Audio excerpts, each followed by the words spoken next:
Hey everybody, welcome to another episode of GMG Reviews. Today we're taking a look at Chapter Approved 2019 and the Munitorium Field Manual from Games Workshop for Warhammer 40,000. Now this is the yearly update with new scenarios, new basically ways to play the game for narrative, open and match play, and a new, this book is crazy, basically like reevaluation of all the points in the game.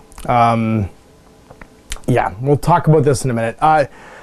The two books have been split in half, and rightly so. This one is primarily focused on how to play the game. You can see a very new layout format, which I think is interesting for using open war.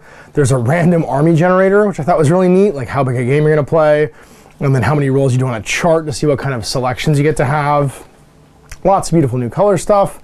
And yeah, this new layout, like, I don't know why that kind of stuff pops out to me, but they've changed their call out boxes into, like, it looks like bold Arial black. And it's popping out in my head. Some old classic artwork. This is actually the old Mark II Land Raider box cover that they've put in here, which is pretty cool. You can see the Crimson Fist on it and stuff. And then new special rules for, again, all the different formats of playing the game. I'm going to go through this more thoroughly in a second, and I'm going to focus primarily on the new Battlefronts and match play missions, which are kind of interesting because they change up the game pretty significantly. And then we have our appendix here of things that have been added into various codexes. So for instance, the Slaanesh and Tzeentch stuff, and then some reprinting of all of the rules for the battlefield terrain, basically, that has like its own rules. Now the Munitorium Field Guide, or Field Manual, sorry. This is a change from previous chapter approves, in that before what they would typically do is they would just reprint the stuff that had changed, which made it pretty easy for me to cover. I could review it fairly easily because I could just go through and see, was it up or was it down, and then, you know, basically inform you guys during the review. Now they've just literally printed everything. So this is the most comprehensive review of point values for Warhammer 40,000 to date, incorporating all the feedback received from players all over the world. The point values listed in this book replace any published previously and should be used in your match play games. In the 2017 and 2018 annuals, points value review published within Pages Chapter Approved, we only printed the values that changed in the printed codex. However, it's every single model and thing in the game. So what I'm holding here is, oh Jesus, 6 pages of numbers. And if you think I'm going to sit here and read that, you're out of your mind. I even just looking at my own armies, it was hard to differentiate what had changed and what hadn't. And they've done a few call-outs on Warhammer Community of things that had changed. Like, for instance, the C'tans had gone down in the Necron army, which was a pretty significant change. So the Track Praetorians and the Lich Guard had overall gone down in points, things like that. But, like, sifting for what's changed is, like, unless you know, is going to be like a monumental task now, because literally everything's in here, including the Forge Rule point values. So what I'm going to do when we get to this part, and I'm going to do my review of this book first, is I'm just going to flip through it slowly. And for those of you who are desperate to know what's changed, you can eagle-eyedly pause and have a look at the point values, because I am not doing a 56-page rundown of every single point value in the game. That way madness lies. So let's jump into the chapter approved. What's interesting here is we've got a layout format. I don't know why I'm so obsessed with book layouts, but they're basically using the White Dwarf layout format now. You can see these call-out boxes of like what's in here. It's not like a traditional introduction. But these are all the big call-outs here. So open war cards, open war army generators, spearheads, playing linked narrative games, and then challenge missions, battlefronts, eternal war missions, schemes of war, new and updated data sheets, and battlefield terrain. Now what's interesting is previously they categorized the books by open, narrative, and matched play. I gotta say I kind of missed that. Like, I liked the 3 ways to play call-out. It kind of, if you were really interested in this section, you kind of got to dive into it. And you have to kind of know what goes with what with this format. So as far as, like, if you're an open narrative or match play gamer, or if you're a store owner trying to sell this book, it was nice to be able to go like, oh, so you just like hanging out with your friends and playing with power? That's cool. Here's all the open war stuff, and here's the section for open war stuff. I just like it from a digestible point of view. So it's just me being weird, probably. I don't know if this affects anyone else or if it's even a valid review point.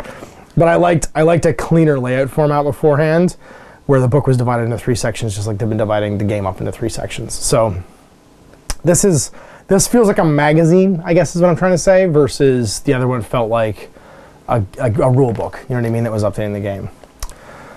So they do still call it out, right? Open play, narrative, match play, and then the appendix. Like, here's all the stuff that's going to be in here. It's just in the actual introduction, they don't jump it in. They do our definitions right here in the beginning. So if you're looking for it here, page-wise, like where it starts, it doesn't exist. But then when you get in the actual game, it is divided into, or the book is actually divided into sections, which is cool. So yeah, I don't know why that disconnect bugs me, where the book is still laid out that way, but like you can't find it very easily. It just does. And some cool new Blood Angel art, Space Draculas, and Blood Monsters. And we get the open war cards. So this is cool, drafting cards. Instead of following the normal method for drafting open war cards, use the following method. Decide which player will be player A and which is player B. If you can't decide, just roll off. Player A takes the deployment cards, selects 3 of them and lays them out in front. Player B selects 1 of these to be used for the mission. Then player B takes the objectives, lays them out, and so it's neat. It's a draft format for doing open war. I like that. It gives you a little more franchise, not just totally random. I do the same for the twist cards. And then follow the rules for ruses and sudden death cards described in the open war inserts. And then using the secret agendas, there's a covert ops mission where one person knows the other person doesn't. And then this is nice. I don't know why. I love rolling on charts. Everybody knows I love rolling on random charts. So rolling a random army generator, I think, is really neat. So like, let's say we're going to play a game. We're going to decide if it's a small, medium, or large game. So medium game, we do 60 power. And the typical number of units would be 8 to 15. And then, of course, you can use open war as well. And then what you do is use the army generator. It's 36 unit entries. The army generator can either be used as a table that you roll on, or if you photocopy and cut into cards and dealt out. I kind of like the dealing out version. If it's 36, how could you do that? 1 through 12, you could just use playing cards actually and just have them suited, I guess. Low to high and then deal them out. Or you can roll d66. So the idea is also you can roll d66. So you'd find out what your stuff is basically doing that. And yeah, and like you're basically allowed to take all kinds of things. It's pretty cool. They're all defined by different roles too. So like if you get a champion, that means a character that's on a vehicle or a monster. A conqueror is any unit with the HQ battlefield role. There is, interestingly enough, no Titanic stuff in here. No Lords of War. Nope, not a single Lords of War. So they don't let you draft any Lords of War at all. And of course you can make dedicated transports for anything with an asterisk as well. So if you get a troop, an elite, a fast attack, heavy support, or a champion, you can get an asterisk. Let's draft an army. Basically, you just keep going until you... Oh, sorry. You can substitute a Lord of War, sorry, for a heavy support. Let's do a thing here. I'm gonna get out my dice bag. I always forget dice. So, oops, that's the wrong one. I want dice bag. Where's dice bag? There you are. Dice bag. Let's do this one. And we roll 2d6. What do we roll? Oh, geez. We'll say it's blue and yellow blue and yellow and white and red. So blue and yellow is 36. So I get to take 3 fast attack units or a heavy support unit, any combination. And then I rolled 61. I have a champion unit or 3 troop units or 1 fast attack unit or 1 elite unit or 1 heavy support unit. So there's a lot of you get a lot of leeway even when you roll, unless you roll really low, what you can take. You basically just go until you run out of power, which I think is kind of cool. Yeah, I'm into that. I'd like to play with this at some point because I think it'd be cool to just randomly roll up an army and like have to choose and then play a game. Then you jump into narrative play. So that's it for open play. It's just a new way of drafting cards. 3 different ways of drafting cards in a random army generator, which I think is kind of cool. And then you're going to jump into story stuff. So playing Spearhead. Spearhead is the old version of like a tank battle game, basically. So in previous editions of Spearhead, it was about playing with tanks and, you know, whatever, like big track things or titans or whatever you want to play with. And you're going to get some special rules for tank aces. So you can spend CPs to buy tank aces. I get +1 to hit. Get some special missions. Wall of Iron, Trap is Sprung, Counterattack, and then you get special strats for playing Spearhead too, which is pretty cool. Playing all vehicle armies. And then linked games. I like this. This idea of linked games, I think, I would suspect that for sure you're going to see them run some kind of a linked game thing at Warhammer World at some point. But it's not actually about linking just games of the same type. It's about linking different types of games together. And we actually did this once. We ran a campaign like this once with some coworkers when I was with Workshop. We played a BFG invasion of a system, followed by a planetary landing in 40K, followed by an epic game. where we play them all together. But here it's about playing 40k Kill Team and Apocalypse. And they actually give you some interesting like format stuff for it. You get a Assault and Scrap Cities, World of Nightmares. You get an actual like event list for doing it. So if you want to run an event, it gives you all of your plans for doing so. So this one's called the Assault in the Scrap Cities. It starts with a Kill Team game, then you do a 40k game, and then finally you play an Apocalypse game afterwards. And then they kind of change it up for each one. So this one's Kill Team, Apocalypse, Warhammer 40k. And I think there's 4 or 5 of these. Yeah. The first one's Kill Team, then it's 40k, then it's Apocalypse. This one's 40k, Apocalypse, Kill Team. And then you can play battles on the side. And it's neat. It's like a bunch of different scenario play stuff for linking your games together. And honestly, if you've never done that before, it's a lot of fun. If you have armies that you can play, like, I mean, anyone who has an Apocalypse-sized army has a 40k army. Anyone that has a 40k army has a Kill Team army. You're using the same miniatures 3 different ways, and you just really need the rule sets. It's well worth doing. It's a fun weekend, too, of games with your buddies if you don't want to play the same game over and over again. You get to change it up and play something different. So, really cool. And then challenge missions. These are a bit different, and they're basically a hopeless scenario. It's the Kobayashi Maru. It's a hopeless scenario that you have to try and like fight your way out of, where it's all gone horribly wrong, and you're looking for like a Pyrrhic victory. And they give you a bunch of like plot hooks for doing it, and you're probably all gonna die, but it's how well do you do until you die. So like for instance, this Last Stand mission, you have to pick your challenge rating, and if you make it to round 7, you get 5 stars, and like if you make it to rounds 1 to 3, you get 1 star. It's how well do you do, basically. Headhunters, trying to kill characters. Domination, defend some zones, and then we get into match play. So again, some neat narrative play stuff. I like the idea of challenge missions. It's fun, like especially when you're first starting a collection. If you want to get on the table really fast, your army's way smaller than everyone else's. Playing a challenge mission could be fun because you don't get to it doesn't have to be an even game. You know what I mean? Playing an odd sized game, but playing on that challenge mode is kind of neat. And so we're in match play. And I will tell you, I have played some games out of this so far. I played a game last night with the new Blood of Baal Tyranids. Owen played his Tyranid army against my Necrons, and we played one of the new missions out of here. There's some new stuff that's interesting. So you've got Maelstrom and Eternal War missions here, 6 Eternal War missions and 6 Maelstrom War missions. You've still got the prepared positions, 2 CP thing where you can all be in cover in the first turn if you need to. And a Psychic Focus, with the exception of Smite, everything goes up by 1. Strategic Discipline, same stratagem cannot be used the same player more than once per single phase. Doesn't affect the ones that are not used during a phase, like before end of a battle round. Tactical Reserves. Finally, any unit that's not arrived in the battlefield at the end of the 3rd battle round in the match play game is counts being destroyed. Tactical Restraint. The world traits about recycling, targeting characters, and under strength support can only be auxiliary detachments. So this is all pretty boilerplate, same as before. Hasn't changed. Crusade's a brand new mission, and it's got a couple of different missions kind of combined into it, which is pretty cool. One of the big key things that you'll note in all these Eternal War missions, no sudden death. The match play rules for sudden death are not used in this mission because of acceptable casualties. So in this one, it's a battle-forged army. You do your battlefield and set up terrain. Now, there's a new format thing in all these missions. It's kind of interesting, where you determine attacker and defender. The players in roll off, and starting with the winner, place 6 objectives. Each one's been placed anywhere on the table, not within 12 of each other, not within 6 of the edge of the battlefield. And then when you roll off and decide attacker and defender, the defender determines which of the standard deployment maps is used in the battle and selects one of the deployment zones for their army. The attacker uses the other deployment zone. The attacker deploys their entire army first, and then the defender deploys their entire army. The player models must be set up wholly within the deployment zone. The attacker decides who takes the first turn. If they decide to go first, the defender can roll a 6 to seize the initiative. So the attacker, when that first roll off of the game, it's basically giving names to previous rolls in the mission setup, but you're if you're the attacker, if you choose to be the attacker and you win the roll, you're automatically going first unless they seize. So the number of drops you have affecting the dice roll is no longer in effect in this scenario. And then, like I said, acceptable casualties, sudden death, they are not used. So you can be tabled and still win if you get more points. Goes 5 rounds, 3+ for a 6th, 4+ for a 7th, and then automatically ends on 7. And this one's season control. Starting with the 2nd battle round, each player scores a VP for each objective they control. If there are more models within 3, then they control it. Slay the Warlord, first strike if you kill something in the first battle round, and Line Breaker if you have at least one model within their deployment zone. And that's it. So it's a simple hold mission, but some of the language has changed quite a bit.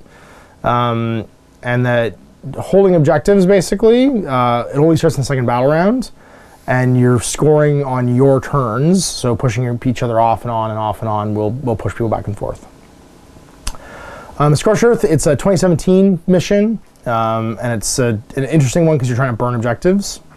So again, create armies, create battlefield, roll off, decide who's attacker and defender. Defender determines the map. Attacker can determine who goes first, but you can still seize. And then starting with the defender, and it's interesting because in this one, you place the objectives before you determine attacker and defender in deployment zones. In this one, you determine attacker and defender first, and then deployment zones, and then objective markers. And again, you alternate placing 6. The first one has to be set up more than 12 from an enemy, or sorry, from any other marker, more than 9 from the player's deployment zone, and more than 6 away from the edge of the battlefield. The remaining ones can be set up, must be set up wholly within their own deployment zone, more than 12 away from the objective and 6 from the battlefield edge. So there's 2 no man's land ones, and then 2 of each in your deployment zones. The attacker deploys their entire army first, the defender deploys their entire army, and they must be in the deployment zone. And then you can still seize. Again, acceptable casualties. Being tabled doesn't end the game. It's 5 turns, 3 plus for a 5th, and then, 6th, and 4 plus for a 7th. And this one's control raise. At the end of the game, the person with most VPs is the winner. Starting from the second battle round again, each player scores 1 victory point for each objective marker they control at the end of their turn, at the start of their turn, sorry, not the end of their turn. If objective marker is within the enemy's deployment zone, you can choose to raise it. If you control it, doing so scores you an extra 3 VPs. Instead of 1, but you remove it from the battlefield. A player controls an objective if they have more models than 3. And then slay the warlord, first blood, and line breaker. So starting from the second is a bit new, and of course you can only raise the ones in the enemy deployment zone. And then we have Ascension. It's again a chapter 2017 one. And then it's attacker defender. At the end of the game, if player with the most victory points is the winner. Ascend. Each player scores a VP point at the end of each of their turns for each objective marker they control. A player controls an objective marker if they have more models than 3 than their opponent does. Furthermore, if a player controls the objective marker with a character for more than 1 of their turns consecutively, the number of victory points scored increases. So second turn, the character holds its 2, 3, 4, it keeps going up. And then slay the warlord, first blood, and line breaker. But this one's only 3 objectives, and it's the first one's in the center. Then starting with the defender, the players place each one more than 15 from any other, more than 6 from the battlefield edge, and equal distance from both players' deployment zones. Frontline Warfare, again another 2017 one. Taking hold at the end of each battle round, each player scores a number of victory points for each objective they hold. The player scores 1 for the own deployment zone, 4 for the opponent's deployment zone, and 2 for either the ones that are no man's land. And this is a 4 objective one. Slay the warlord, first strike, and line breaker. And once again, it's attacker defender with the option to seize. 4 Pillars from 2018. Lockdown, this is the new one we played. So this is brand new. I actually really like Lockdown. Once again, it's a 6 objective marker one, but you don't number them until after they're all placed. So you're gonna determine the battlefield, place 6 objectives, anywhere on the table, not within 12 of each other, 6 from an edge. Then determine attacker defender. The defender determines the map, and then starting in the first battle round, the defender gets to choose which of the objective markers. Not even an attacker defender, the player taking the first turn. So the person who's going first, whoever the attacker decides is going first, will choose which one is marker number 1, and the player who's going second will choose which one is marker number 6. And then you randomly roll to determine what numbers the other 4 are, so you get 2 through 5. Every round, at the end of the round number basically disappears. So you'd score it, then it goes away. So in round 1, the number 1 objective disappears. And in round 2, number 2 disappears. And you score them at the end of your turns for each one you hold, and then at the end of each round, if you control more than your opponent, you score an additional VP. Plus you get Slay the Warlord, First Strike, and Line Breakers. This is a really interesting mission, because right from the first turn, you know how they're gonna, what order they're gonna disappear in, and you're trying to hold more, and then you have to remove them, and the whole thing kind of resets, so that you're gonna have a diminishing number of objective each round. It was really fun. I really like this mission, because it rewards forethought, and it actually really put into play all the objective secured boots on the ground rules, because they would having them dash around to snipe objectives from people became really, really important at the end of the game. And so yeah, so there we go. There's our new match play missions. And then Schemes of War, this is all objective deck stuff. I'm not a huge fan of Maelstrom of War missions, so I'm not going to spend too much time going through them. And then our appendix. Now I haven't spent too much time looking at these. I don't know if they're new, if this is just printed in here to give the rules basically official printing. But their demon units have been revised a little bit, so everybody in Chaos Demons gets access to these. So Celeste, Shalaxi Hellbane, the Infernal and Rapturous, the Contorted Epitome, Keeper Secrets, Herald of Slaanesh on Exalted Secret Chariot, and then Herald of Slaanesh on Secret Chariot, Hellflare, Fiends, Seekers, Horrors, Blood Crushers, and Fleshhounds are everywhere. And then Horrors can also be in Chaos Space Marines and Thousand Suns. And if they're new, if they're new data slates, it's marked out. So all of this, the Fiends replace the Fiends of Slaanesh, and all of these are brand new. So we have our Celeste, Shalaxi Hellbane, and this is all stuff that was in the new AOS Battle Tome that they've done rules for 40k for. Keeper of Secrets, Herald of Slaanesh, and then the Hellflare and Secret Chariot versions, Fiends, Seekers, Horrors, Blood Crushers, and Fleshhounds. So some new demonic stuff, which is nice. And then our fortifications, once again, I hadn't noticed any changes in here. They look pretty much exactly the same as they have been. But it seems like every year, because they're not printed any codexes, they're just going to put these in here to have them be available to everyone, because they are basically units that any army can take. The Readout, the Obliterator. There might be some minor changes in here, but I just kind of like skimming through it, I didn't notice any. The Skyshell Landing Pad and the Fortress of Redemption, an army almost by itself. And a Chaos Bastion, which is kind of neat, because it's got the Chaos keyword.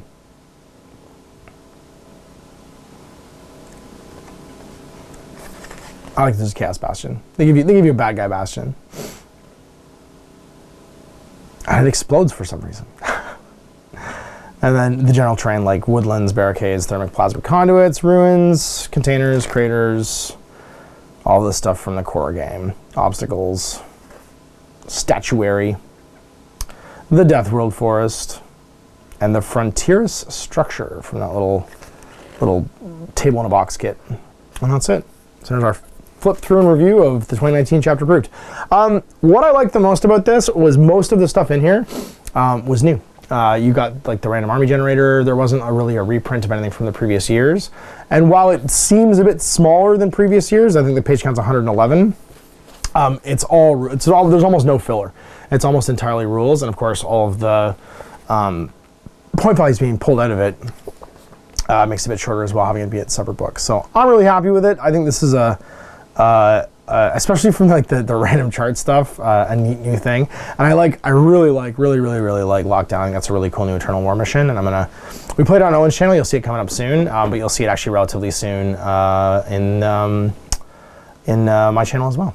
All right, so here it is. So this is the Munitorium Field Manual. Like I said earlier, I am not going to spend the next 7 hours reading out every single point value in the game. So what I'm going to do for you guys is I'm just going to talk basically while I hold this open. And yeah, for those intrepid of you, I'm going to give you about 3 or 4 seconds on each page.